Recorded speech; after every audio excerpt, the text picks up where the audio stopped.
That is a good edge. Hey YouTube, it's John here. Hey, this video, it's not a how-to video, it's just the steps I took video. I built this shed slash tack room, and I did it for about 1,600 bucks. Now I priced one of these, and the cost was almost $3,500. So it's a do-it-yourselfer. It came out great. It looks great. Now I built it to the specs of a shed that I had bought commercially, and it came out just the same. Actually, the materials I used are better quality materials than the shed that I bought for $3,500. So got latches on the doors, hinges. Framed it out just like I think a lot of these shed companies use 2x3s. I got 2x4s, tongue and groove flooring.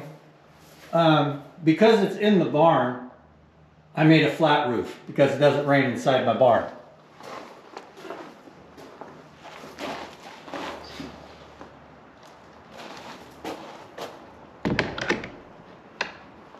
And that's that. So follow along. Let's get this video started.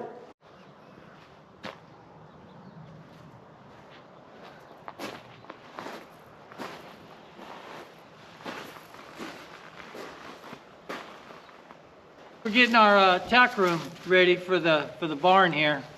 I already got the floor done, and nothing too enlightening, except for what I did discover is when you put your 4x4s down, when you're leveling them, it makes it a lot easier if you put this end board on and the other end on, and you have one piece to level rather than trying to finagle two different pieces of wood. So you make that square, and then you actually have a handle you can pick up and throw some dirt under there to level. So this is phase one. We got our base down, good and solid. It's level, it's square.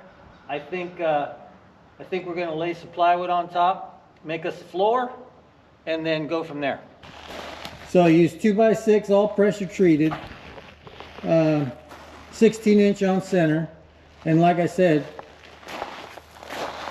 it's easiest to level this out if you stick this end board on and the other end board on, and I had it measured so the outside of the 4x4 is 16 inches in, and it was way easier. I tried to level just the two 4x4s going back and forth. It's just a pain in the butt.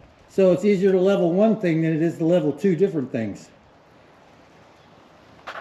Moving on.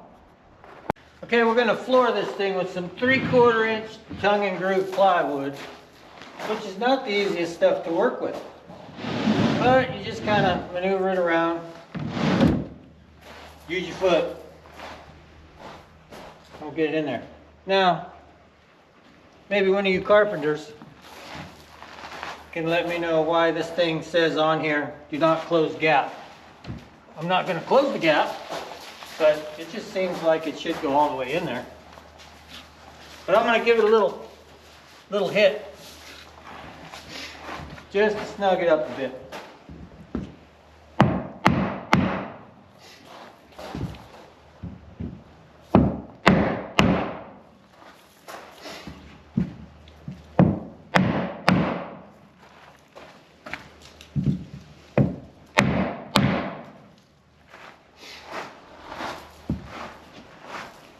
Okay, come over here and check this gap. Oh, that's not even in there.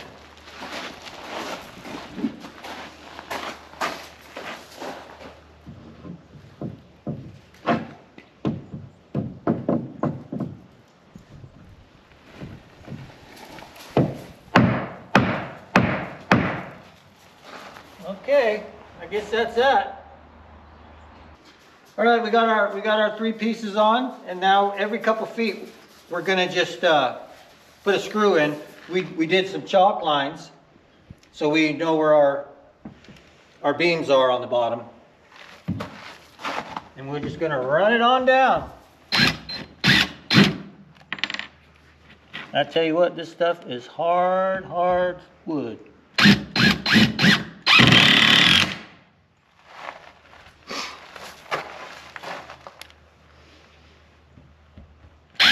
Okay,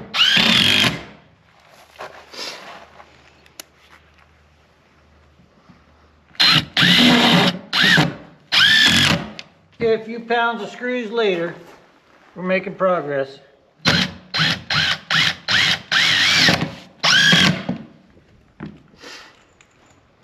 Now we can get to our walls. Now,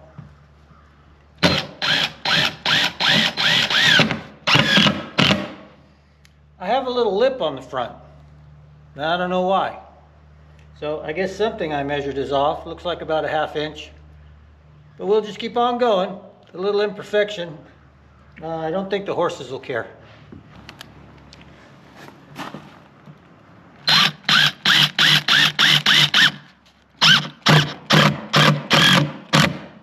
Before we start making some walls, we got to do some math. I hate this part. So I want the siding to go from top to bottom. So we got 96 inches. My top and bottom plate is 3 inches. And then there's a top cap, which is 1.5 inches. I want a 3-inch overhang on the bottom.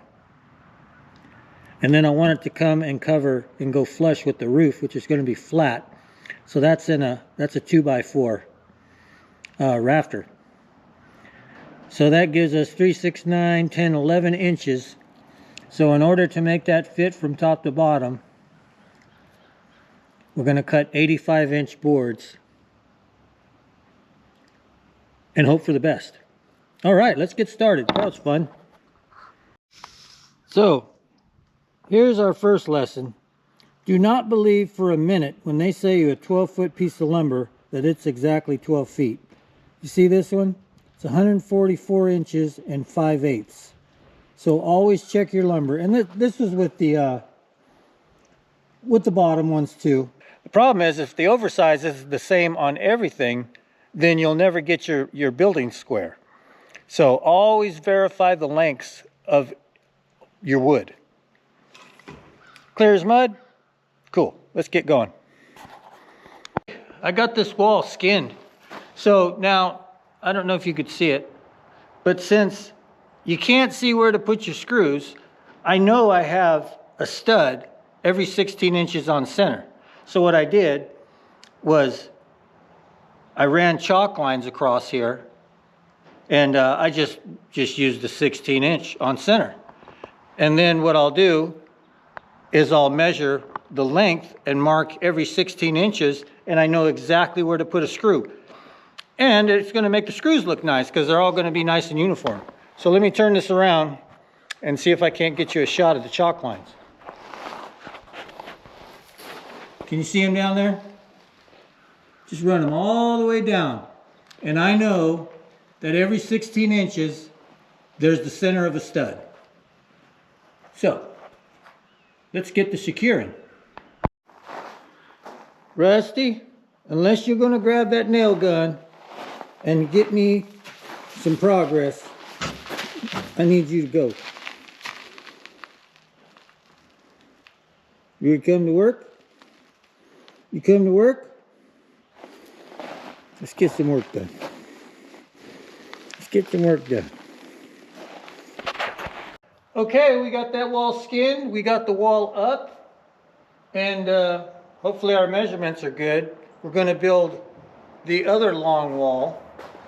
And then we'll do the back wall and we can take these braces off. So I'm hoping that I got enough plywood up top because it's got to cover a top plate. And then I'm going to have the rafters going across the top. And like I said, it's just going to be a flat roof. So let's get started. Let's get working. We're going to start on our back wall now. Get it all framed up. You can see it in there.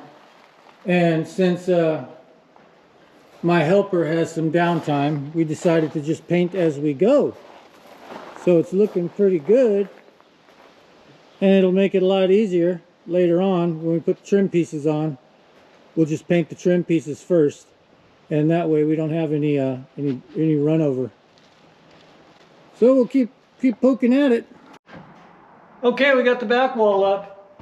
You can see I had to add another board here Because what I should have done, or maybe I don't know, maybe that's just how it works. This didn't come out 16 inches. These did, because I built the wall on the ground. But I guess if I had added that dimension in there, where this wall is, then I would have ended up with the splice between the two pieces of 4x8 sheets of plywood on a beam. But no matter, you know, I just added an extra board in there, toenail in at the bottom, and I have access at the top. So, starting to look like a shed. We got two sides painted. We'll get that back painted tomorrow maybe. And we'll see if we can't get a roof on this dog. So we got some cross braces on there. And if you can see that. We haven't nailed down the top piece yet. I just want to see how things are going to progress. So it's going to look pretty good. I wasn't sure how a flat roof would look, but it's not horrible. It's not horrible. It'll make a good tack room.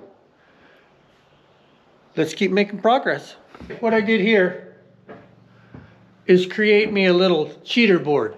These doubled up 2x4s, because now on the floor, I came up a little short. And I don't know why that is, because I measured it and it's exactly 144 inches. So the plywood came up short. So I don't trust this top plywood. So by having these two 2x4s up above me, this is where I'll cheat. If that other one comes up short, you know, a 1/4 inch or so, I can just move it left or right, and I have that room to play with. So let's hope it works out. I'll throw another piece of plywood up there, but I won't tack it down until we get to the end wall. We got our end wall laid out on the floor there. You can see I spaced them 16 inches on center in the beginning, and then this stick right here is at the 4-foot mark, and I did that so I can use a full sheet of plywood on this first half. And then this open space here, this is where we're going to put a header, and we're going to have a single 4-foot door. Front wall's on. Let's get some skinning on here, and then we got to figure out how to make a door.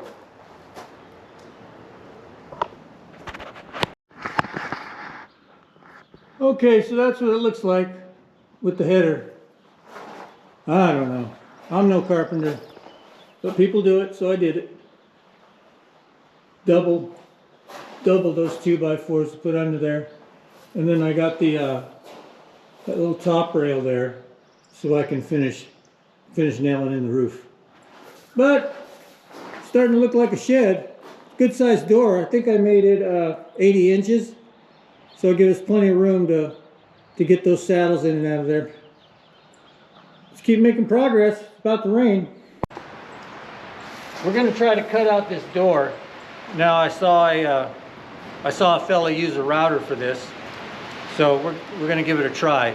If you see this in the video, it worked. If you don't see this in the video, it didn't work.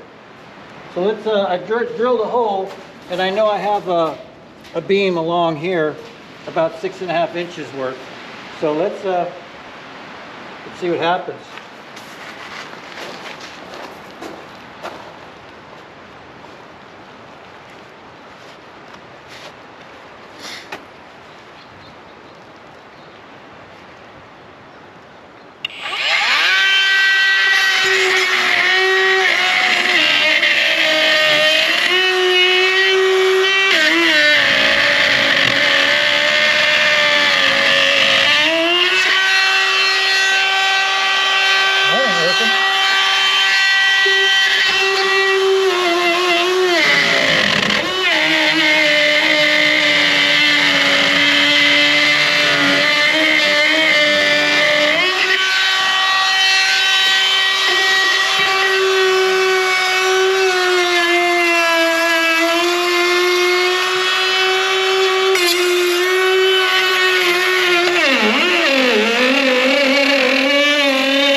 Okay, a little learning curve in there, but I think it's going to work. Look how smooth that edge is.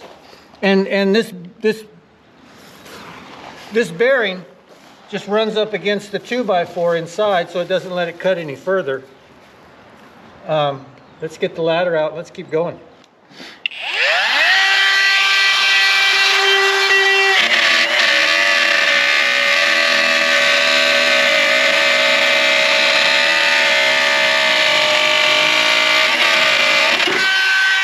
Good.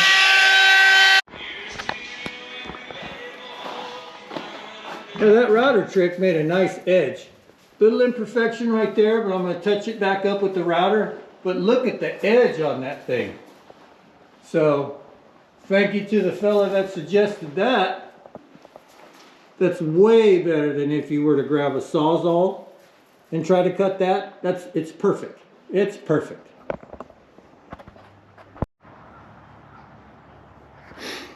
Here's my door frame. I'm going to try to skin this thing. You see I use these little metal brackets, these little 90-degree brackets. And it's fairly square. I think it's out by about a 1/4 inch. So I'm going to try to square it when I skin it and use the factory edges on the plywood.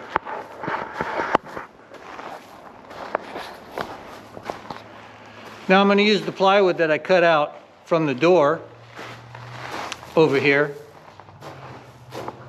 I still can't get over how well that router worked to trim this door out. So let's hope it works, because otherwise I got to go waste my money and buy another piece of plywood. But I think it's going to fit, and then I'll get that router and I'll go around that rougher edge that I trimmed on and see if I can't smooth it out a bit. Okay, as they say in France, voila. Use the skin. I don't know why I was trying to square it up without putting that skin on there. But I put the skin, I just tacked it in the corner and then squared it up to this corner. And then I did the far corner. And now what I'll do is I'll stick a screw here, because this is the screw, this is the messed up side. I'll stick a screw in here, and then I'll take that router and clean up this whole entire edge. Woo, getting excited, getting something done.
That is a good edge.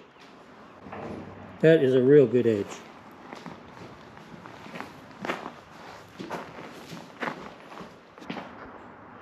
We got our door done, got the hinges on. We haven't dry fit it yet, so that still remains a mystery. And what we're going to do now is we're going to get all the trim pieces painted up so we can get them nailed on there. And because it's a little chilly out, it's only about 60 degrees. This paint's not drying very well. We're gonna turn on the torpedo heater.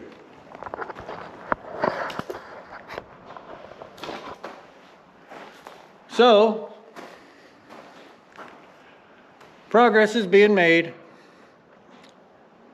Be another day. You know, I bet a professional can do this in about a day, maybe 2. Me, 4 or 5 days is what it takes. But you know what? I'm working for myself, and the price is right. That's what's important. The price is right.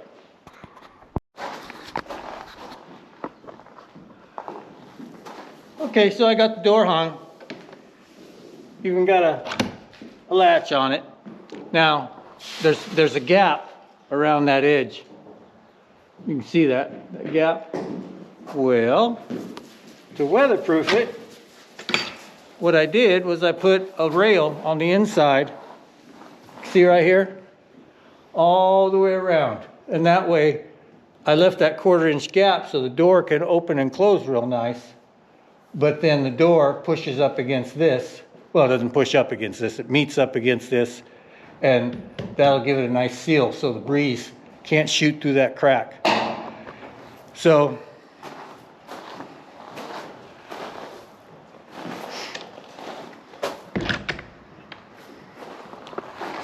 that part's done. And now we'll do the rest of the trim work and go from there. Yeah, we need to trim all the way around those corners, around that top, and it'll look like a store-bought shed. Well, the sun's reflecting a little bit, but you can see we got some trim on. We got it painted, got the door on. We're gonna do the rear and the side trim, but it's pretty much done. So a little shortcut I'm gonna use is I don't want to have to nail one of these trim boards up there and then figure out the overhang to do the other one. So I got my corner boards right here, and I'm just going to nail them together at a 90 degree, and then we'll set them on top of the corner and nail them in that way.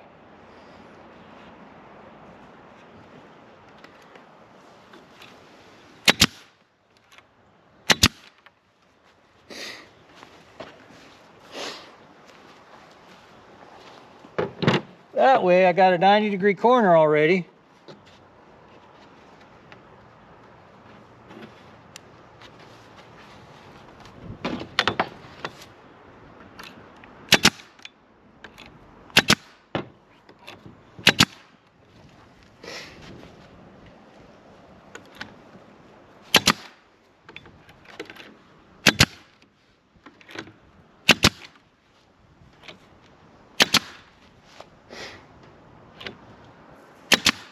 I think I made this up because I've never seen anyone do it before, but I'm sure they have. If I could figure out a shortcut, someone else can.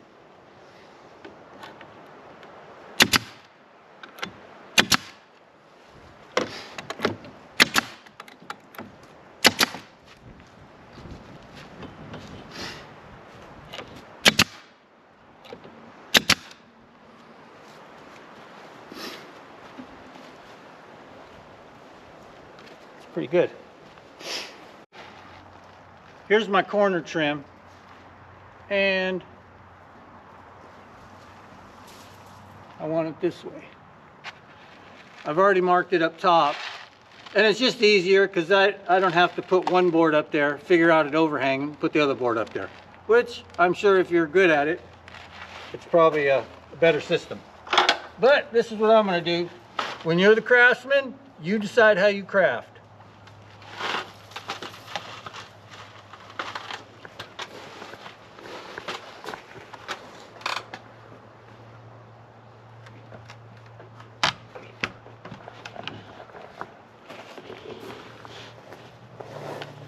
Right there's where I want it.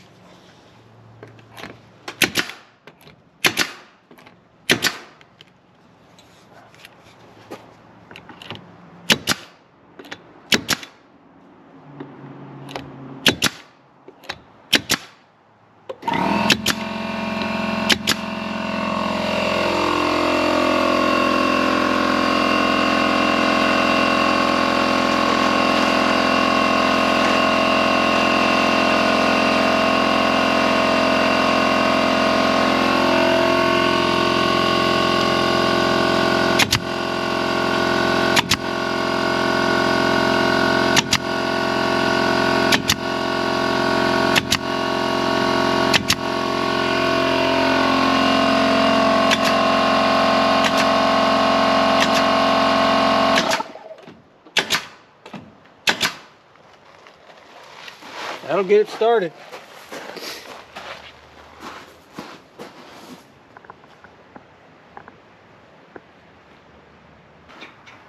So there's our shed. We got all the trim work up. I'm no carpenter, but I figured this out, and you can too. You know, we did this whole thing for about half the price of a store-bought, and it looks pretty good. I mean, it looks pretty good. If I'm going to call some friends over, have them look at it, and I'm not going to tell them I built it, and they're going to ask me, where did you buy that? Guarantee it. So anyway, I appreciate you watching. We're Hoof and Homestead. If you hit that like button, I'd appreciate that. If you subscribe, thank you. Thank you if you subscribe. And God bless you. You have a great day.